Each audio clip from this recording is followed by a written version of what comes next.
তুমি কি কখনো খেয়াল করেছো কেউ সামান্য একটা সমালোচনা করলেই তোমার ভীষণ রাগ হয়? অথবা বন্ধুদের আড্ডায় কেউ একটু মজা করে কিছু বললে তুমি সেটা সাথে সাথে পার্সোনাল হিসেবে নিয়ে ফেলো, তারপর সারা রাত বিছানায় শুয়ে শুয়ে ওভার থিঙ্কিং করে নিজের অমূল্য মানসিক শান্তি নষ্ট করো। তুমি হয়তো প্রায়ই ভাবো কেন তোমার চারপাশের কিছু মানুষ যে কোনো কঠিন, বিরক্তিকর বা অপমানজনক পরিস্থিতিতেও একদম শান্ত থাকে, আর তুমি ছোট ছোট কথাতেই ভেঙে পড়ো বা রেগে গিয়ে সম্পর্ক নষ্ট করো। তুমি একা নাও, আমাদের মধ্যে অনেকেই এই সমস্যায় ভোগে।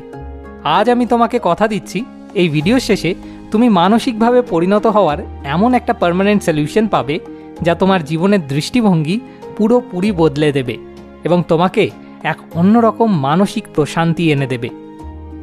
মানুষ কেন ছোট ছোট বিষয়ে তীব্র রিয়্যাক্ট করে তার পেছনের বিজ্ঞানটা আসলে খুব সহজ এবং মজার।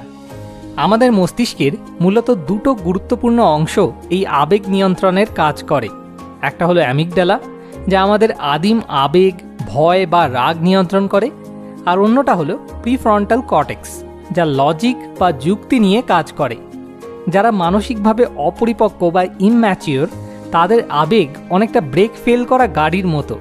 একটু আঘাত পেলেই বা কেউ কটু কথা বললেই তাদের অ্যামিগডালা গাড়ির অ্যাক্সেলারেটরের মতো কাজ করে এবং তারা সাথে সাথে রেগে যায় বা কেঁদে ফেলে। তাদের যুক্তির ব্রেক তখন আর কাজ করে না। অন্যদিকে মানসিকভাবে ম্যাচিওর মানুষরা তাদের লজিক্যাল ব্রেন অর্থাৎ গাড়ির ব্রেক খুব চমৎকারভাবে ব্যবহার করতে জানে। তারা জানে কখন স্পিড বাড়াতে হবে আর কখন থামতে হবে। এখন চলো জেনে নিই সেই 7টা প্র্যাকটিক্যাল উপায় যা তোমাকে মানসিকভাবে অনেক বেশি পরিণত বা মেন্টালি ম্যাচিওর করে তুলবে। স্মার্ট আইডিয়া নাম্বার 1, রিয়্যাক্ট করা বন্ধ করে রেসপন্ড করতে শেখো। কেউ তোমাকে খারাপ কথা বললে বা অপমান করলে সাথে সাথে উল্টো গালি দেওয়াটা হলো রিয়াকশন, আর কিছুক্ষণ চুপ থেকে গভীর শ্বাস নিয়ে পরিস্থিতি বুঝে উত্তর দেওয়াটা হলো রেসপন্স। বিখ্যাত সাইকিয়াট্রিস্ট ভিক্টর ফ্র্যাঙ্কলিন তার সারা জাগানো বই ম্যান সার্চ ফর মিনিংয়ে বলেছেন, স্টিমুলাস এবং রেসপন্সের মাঝখানে একটা ছোট্ট গ্যাপ থাকে, আর এই গ্যাপের মধ্যেই লুকিয়ে আছে আমাদের সঠিক সিদ্ধান্ত নেওয়ার এবং স্বাধীনভাবে চিন্তা করার ক্ষমতা। তাই এরপর থেকে কেউ রাগানোর চেষ্টা করলে সাথে সাথে উত্তর না দিয়ে অন্তত 5 সেকেন্ড সময় নাও। নিজেকে প্রশ্ন করো, এই মুহূর্তে রেগে গেলে কি সমস্যার সমাধান হবে? স্মার্ট আইডিয়া নাম্বার 2, সব কিছু পার্সোনালভাবে নেওয়া বন্ধ করো। ধরো রাস্তা দিয়ে হেঁটে যাওয়ার সময় তোমার এক খুব কাছের বন্ধু তোমাকে না দেখেই পাশ কাটিয়ে চলে গেল। তুমি হয়তো সাথে সাথে ভাবলে সে ইচ্ছে করে তোমাকে ইগনোর করছে, তোমার সাথে তার আর কোনো সম্পর্ক নেই। কিন্তু বাস্তবতা হলো সে হয়তো নিজের কোনো পারিবারিক সমস্যা বা অফিসের চাপ নিয়ে গভীর চিন্তায় ছিল। মেন্টালি ম্যাচিওর মানুষেরা বোঝে যে পৃথিবীর সব কিছু তাদের কেন্দ্র করে ঘোরে না। অন্য মানুষের আচরণের পেছনে তাদের নিজেদের জীবনের 1000টা গল্প থাকতে পারে, যার সাথে তোমার কোনো সম্পর্কই নেই। তাই অন্যের আচরণকে নিজের ইগোর সাথে জড়ানো বন্ধ করো। স্মার্ট আইডিয়া নাম্বার 3, যা তোমার কন্ট্রোলের বাইরে তা শান্তভাবে মেনে নিতে শেখো। তুমি সকালে অফিসের জন্য বের হয়েছ আর মাঝ রাস্তায় ভয়ঙ্কর ট্রাফিকে আটকে গেছো, অথবা হঠাৎ করে প্রবল বৃষ্টি শুরু হয়ে গেছে। এগুলো নিয়ে গাড়ির হর্ন বাজিয়ে বা রাগ করে নিজের এনার্জি নষ্ট করাটা চরম বোকামি, কারণ আবহাওয়া বা ট্রাফিক কোনোটাই তোমার কন্ট্রোলে নেই। এর বদলে তুমি সেই সময়টায় তোমার প্রিয় কোনো গান শুনতে পারো বা একটা শিক্ষণীয় পডকাস্ট শুনতে পারো। যে জিনিসগুলো তুমি কোনোভাবেই বদলাতে পারবে না সেগুলোর ব্যাপারে অভিযোগ করা বন্ধ করো। নিজের শক্তির ফোকাস শুধু সেখানেই দাও যা তুমি পরিবর্তন করতে পারবে। স্মার্ট আইডিয়া নাম্বার 4, নিজের ভুলের রেসপন্সিবিলিটি নিতে শেখো। ধরো অফিসে বা ভার্সিটিতে তোমার একটা গুরুত্বপূর্ণ প্রেজেন্টেশন খুব খারাপ হয়েছে। তুমি যদি এর জন্য তোমার সহকর্মী, খারাপ ইন্টারনেট বা ল্যাপটপের দোষ দাও, তাহলে তুমি কখনো নিজের ভুলটা ধরতে পারবে না। কিন্তু তুমি যদি মাথা ঠান্ডা করে মেনে নাও যে তোমার প্রস্তুতিতে ঘাটতি ছিল, তবেই তুমি পরের বার আরও ভালো করার সুযোগ পাবে।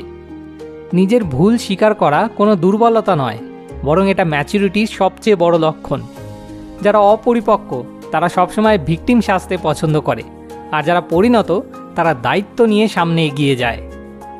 স্মার্ট আইডিয়া নাম্বার 5, অন্যকে ক্ষমা করতে শেখো।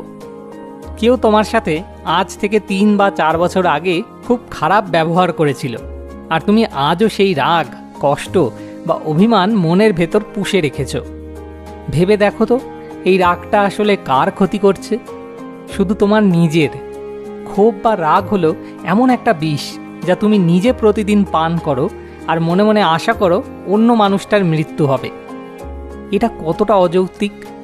তাই নিজের মানসিক শান্তির জন্যই, নিজের সুস্থতার জন্যই মানুষকে মন থেকে মাফ করে দিতে শেখো। ক্ষমা করার মানে এই নয় যে তুমি তার অন্যায়কে সমর্থন করছো।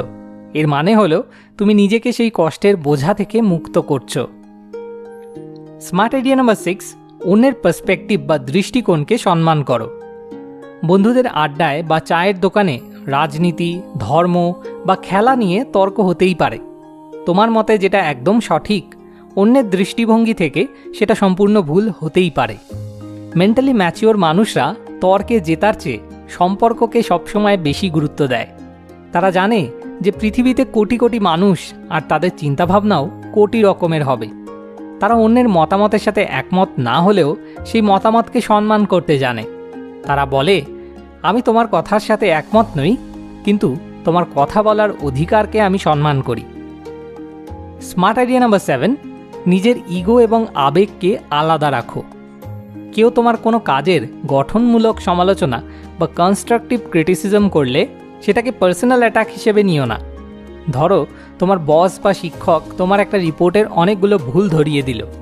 এটাকে নিজের যোগ্যতার ওপর আক্রমণ না ভেবে নতুন কিছু শেখার একটা দারুণ সুযোগ হিসেবে দেখো।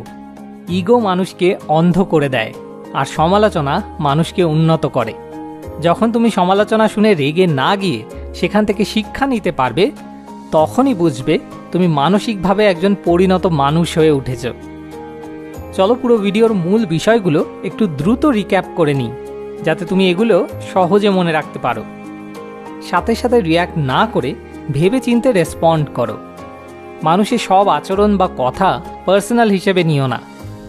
নিজের কন্ট্রোলের বাইরের জিনিসগুলো নিয়ে অভিযোগ করা বন্ধ করো। অন্যের ঘাড়ে দোষ না চাপিয়ে নিজের কাজের সম্পূর্ণ রেসপন্সিবিলিটি নাও।